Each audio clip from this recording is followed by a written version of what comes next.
अमरावती शहरात सध्या अस्वच्छतेचा प्रश्न गंभीर बनला आहे. मनपाची यंत्रणा आणि लोकप्रतिनिधींच्या दुर्लक्षामुळे नागरिक त्रस्त झाले आहेत. याच पार्श्वभूमीवर सिटी न्यूजने शहराच्या 22 प्रभागांचा हेल्थ चेकअप करण्याचे ठरवले आहे.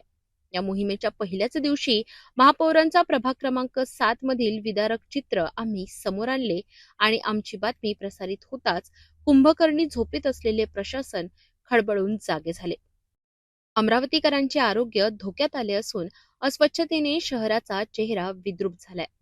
सिटी न्यूजने जेव्हा प्रभाग क्रमांक 7चा दौरा केला तेव्हा गाडगेनगर ते शेगाव नाका दरम्यानच्या फुटपाथवर कचऱ्याचे डोंगर पाहायला मिळाले.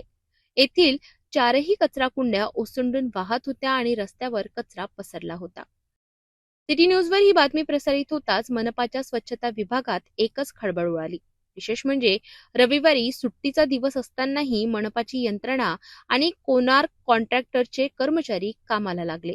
तातडीने 2 ते 3 ट्रक कचरा तिथून हटविण्यात आला.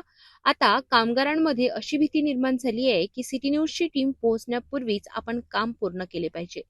हेल्थ चेकअप मोहिमेचा हा पहिल्याच दिवसाचा मोठा परिणाम मानला जातोय.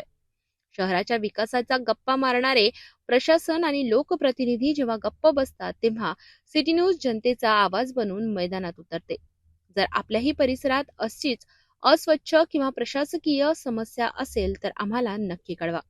सिटी न्यूज आपल्या समस्या प्रशासनापर्यंत पोहोचवून त्या सोडविण्यासाठी कटिबद्ध आहे. जर तुमच्या भागातही कचरा किंवा इतर समस्या असतील तर सिटी न्यूजशी संपर्क साधा. कमेंट बॉक्समध्ये आपल्या प्रतिक्रिया नक्की कळवा.